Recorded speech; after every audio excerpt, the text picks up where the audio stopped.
Hey guys, this is Killrob speaking, and in today's episode of Great Engineer, Terrible Driver, we are going to design a 1980s city hatchback in automation and hot lap it in BeamNG.drive on the automation test track. What driver score will I achieve today?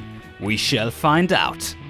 As always, first things first, let us reduce the year down to 1980, and we spot instantly the car we're going for here.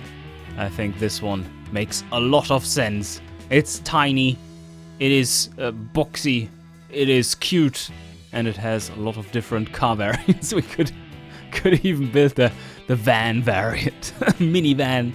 Mini in large letters, van in small. Okay, so yes, this body we go for. 1980, a city car. Okay. And the looks of the car, of course, are very much Honda City, but without the turbo, probably. We probably should take that a little easy. Anyway, what do we want to put in here? Probably nothing fancy. Corrosion-resistant steel is super expensive compared to normal steel. These things rust like crazy. So, yep, steel it is. Monocoque chassis, yes. Probably galvanized steel. We go cheap here. Galvanization is much more cheaply available than corrosion-resistant steel. Galvanization adds like a few cents per kilo, I assume, while corrosion resistance, that's like 10 times the price of standard steel. And okay, engine placement. Front transverse makes a lot of sense in this case, I guess. The engine bay itself is very short, so longitudinal wouldn't really fit. But because of how little space there is and what kind of budget we're going for, I think McPherson's strut is the way to go. Yeah. And semi-trailing arm in the rear. Oh no, let's go torsion beam. Yeah, torsion beam. Let's go a little nasty. Cheap and nasty, but torsion beam is quite formidable at this stuff. For the engine, inline 4. We will have to check out what the bars are saying when it comes to size, and probably do we want to go 3-valve overhead cam or 4 even? 4 would be fun. Well, it says the engine doesn't fit. Should we trust that? Maybe, maybe not. Let's see if this actually ever decreases. No, okay, then that is not a viable engine configuration. Let's check out the longitudinal way. Yep, for whatever reason, that is the configuration of choice here. That means that we can make it rear-wheel drive. Oh yeah! Even more oversteering madness. Probably under square. Do want to go loads under square, but a lot smaller. Could we even place an inline 5 in there? Wouldn't that be amazing? Little I know that's not, maybe not quite the city car, but a 1.2 liter inline 5. Who wouldn't want to have such a car? Alright, we are going for that. A 1.2 liter inline 5. Because that has never been done, and it's awesome. But I reserve the right to revert to an inline 4, which is perfectly fine in that instance. So, do we go with alloy, full aluminium block? No, cast iron it is. We need to save somewhere. Emission laws, yeah, that's a thing. Hyperprotected cast, probably a good idea in that case. Compression, 1980. Yeah, nah. There's only single point fuel injection at that point, isn't there? I think the multi-point unlocks by default 1982. Cam profile 40, 35? 40. Yep, single point injection. We could run it on carbs if we wanted to. Yeah, okay, that is a big disadvantage of the inline 5. It's just so damn awkward when it comes to the piping. How many carbs do you put on it? 5? I'm going to run the engine pretty lean, but not ultra lean. So 14.0. I want to have a little bit of sportiness in this one. Not too much. Short cast, freeway cat, and we go 1 reverse flow muffler. That's way too much. Let's see. Yes, the torque. The torque is real. 88 Newton meters. Ho ho! I think I calculated once what torque I get on my push bike, and that's something like 140 Newton meters. Yeah, 140 Newton meters of kilowatt torque. That counts double and triple. So I'm quite happy with this engine so far. We can rev it higher. Oh yeah, there it maxes out. Beautiful. That one revs. It revs beautifully. And how much more do we get out of it? That's looking great. Can up this. Oh, that reduces power. There we go. That's the best we can do, I guess. 90.9 in fuel octane requirement. 62 horsepower at 6,000 RPM. 6,100 even. Yeah, I think that might be a good build. Let's have a quick listen.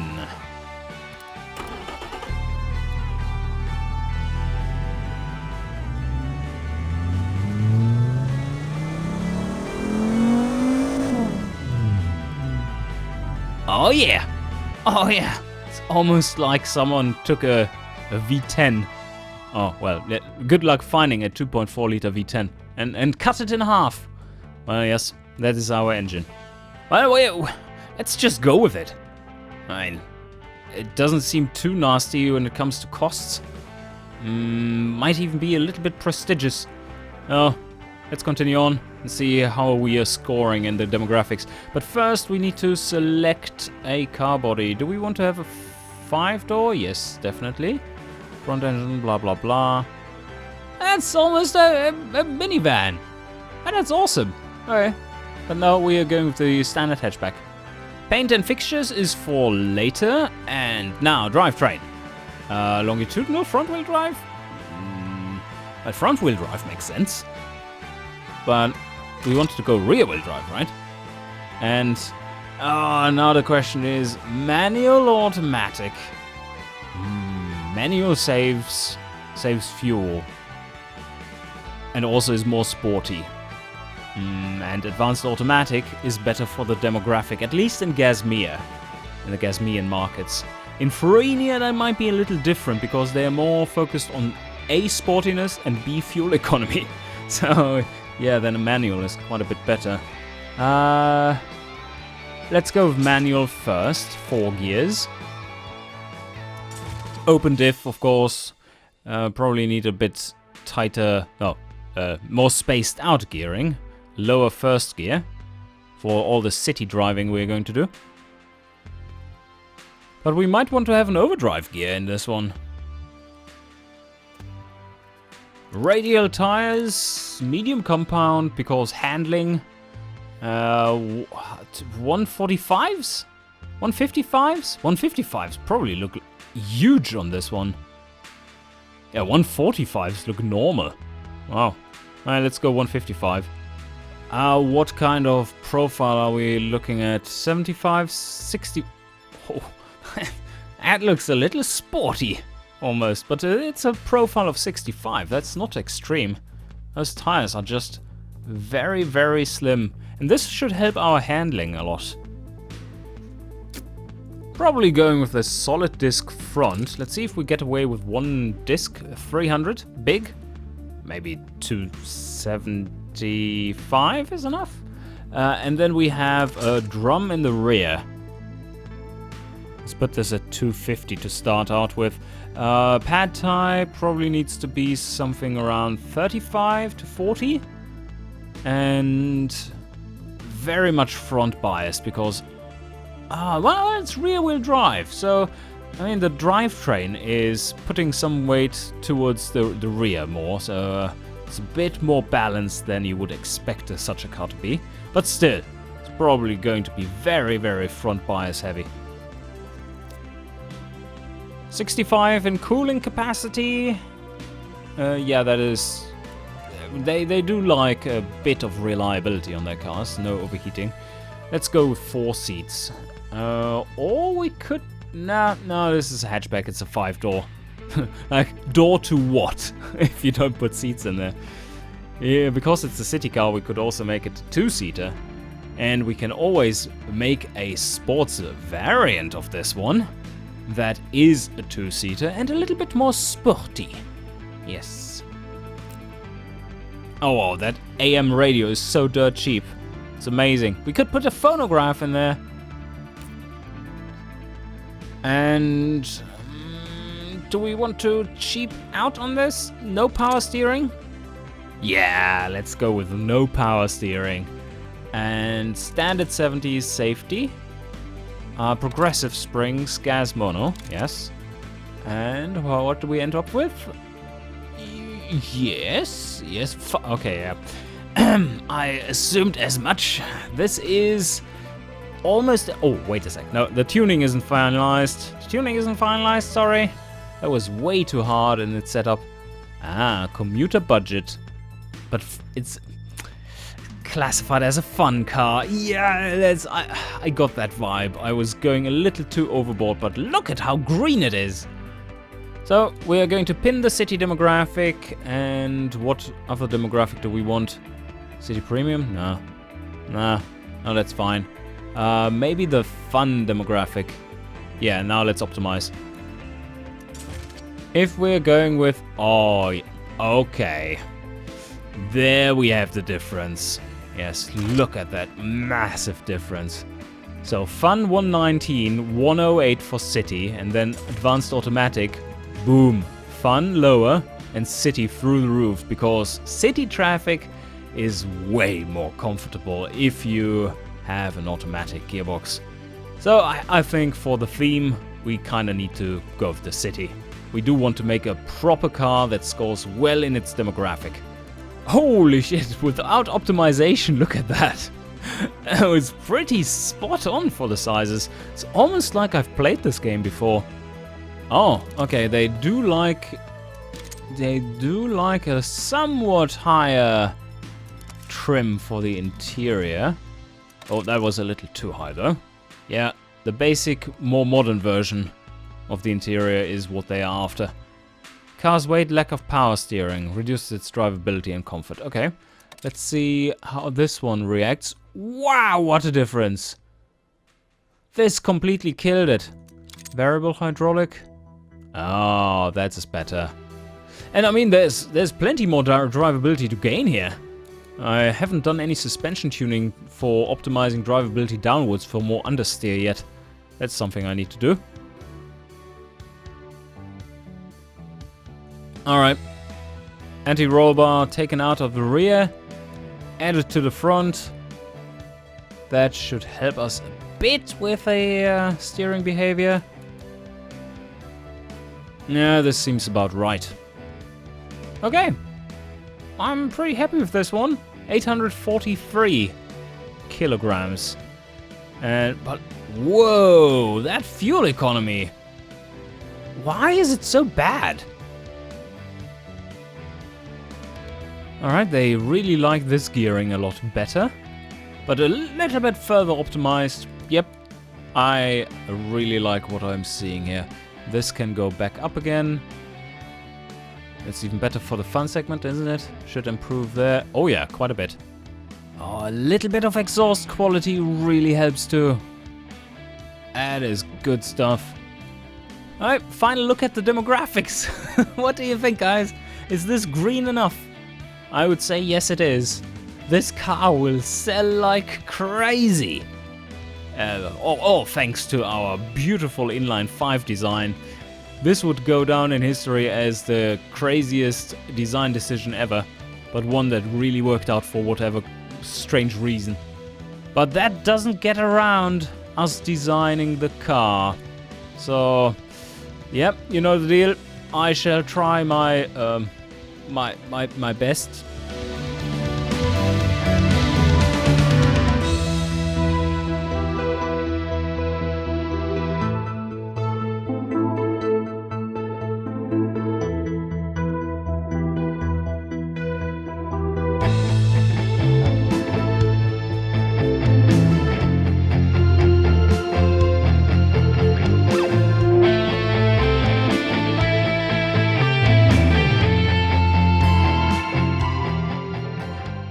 And here we go. Let me present to you the unnamed car. It is definitely a kind of city car. It doesn't look too bad. Again. Okay, the rear isn't that fancy, but I thought I'd make a thing out of our 15 valves because that is so weird a number. Like, which engine has 15 valves? Does that even exist? Are there 5 valves per cylinder inline 3s? I doubt it. So this would be unique. 15 valve engine. And look at it. Isn't it pretty? Isn't it a nice little city car that has some ambitions to be a fun car? Yeah, that's good. Let me present to you the GETD 515B of the Tiran i5 1200C. It is such a beautiful little bugger. Yes, the perfect city vehicle. Alright, export is done, and before we head over to BeamNG to hot lap it, we need to establish what the hot lap target time is. The acceleration is through the roof, look at it!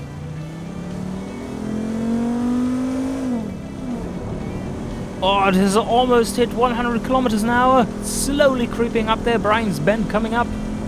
106. Does it have to lift? Yes. Slightly. Ever so slightly. And Banham ahead. Oh no, losing all that build-up energy. 2 hours later. Oh yes. Rev it out, baby. Oh, it's beyond its top speed! 148 kilometers an hour! No braking, no liftoff! But now it's going uphill. So it will slow down, I guess. Yes. And accelerating to the line. Oh, this is not looking all too fast. It is a 3 minute, 3 seconds, and 53. Alright, that's the time to beat. And there we have it. There it is. The GETD 515B. What a beautiful little car. Look at it. Even comes in blue nowadays. And we're going to spawn the replacement for the standard truck on the automation test track. There it is. There it is, you what plate. I'm going to assume that this car does not have a sport gearbox, but rather just the normal drive setting. Okay. That is super easy to drive. Super easy to drive. I'm astounded by how well it handles. Even the brakes. Even the brakes, they lock up instantly, but I mean, they have punch. I love it. I think I'm ready. This car does not make you have to practice a lot, so maybe I'm saying that too early, but let's have a go at it and see how it turns out. Alright, we're ready to start, and here we go! Go! Yes! Off the line with full power! And into the Evertson S's, slight brake, and through here with 60 something. Oh, bad line there, but oh no, it's good. It's good. Full throttle through here, through Evertson S3, and oh, it steers so well through here. Nice.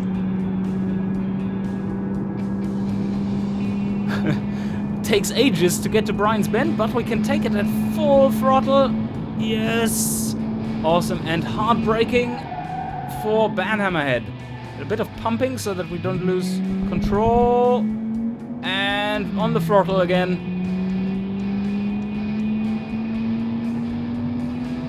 Oh, how fast can I take this one? Tap on the brakes, maybe 80? That's fast. Okay, full throttle again. It wasn't a perfect line through there, but I mean, who cares? It was quick. It's more about energy retention in this car. You have to drive strategically. If you see a hill in 5 kilometers distance, you need to start pushing the throttle down. So, we are approaching top speed, and we can take the slingshot at top speed. Full throttle, no problemo. Oh, beautiful line through here. Almost looks like a slow motion capture of some other car. And a bit of braking in here. Don't let the rear come out too much. I know I'm taking this carefully, but better that than to die here. Okay, perfect. Full throttle again.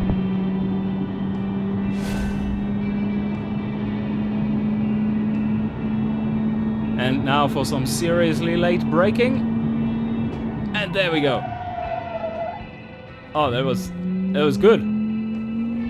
And on the throttle again. Yes! Oh, this almost looks like I can drive.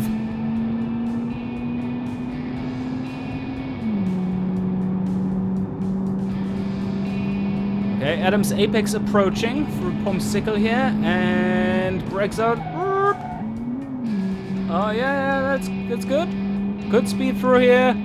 And on the throttle again. Oh, that's a little oversteer there. Sorry. That was too optimistic on the gas. No brake fade yet. It's all good. And for Cossack, late brake here too. Bit on the brake. 85 should be fine. Ooh, taking a little dirt. And Lamb's Hope, last corner. Come on.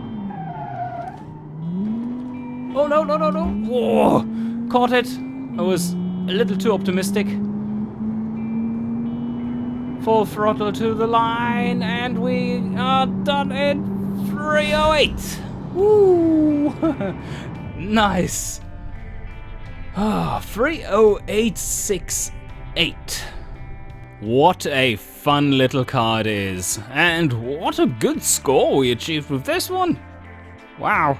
Hey, my spreadsheet says... a little piece of paper in front of me, says 303.53 was the track time in automation, and 308.68 was the track time in BeamNG with the first try.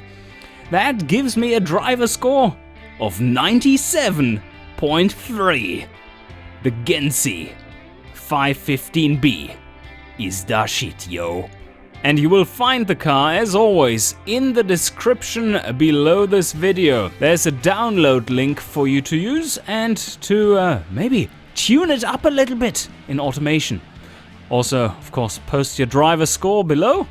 And I hope you enjoyed, and see you guys next time.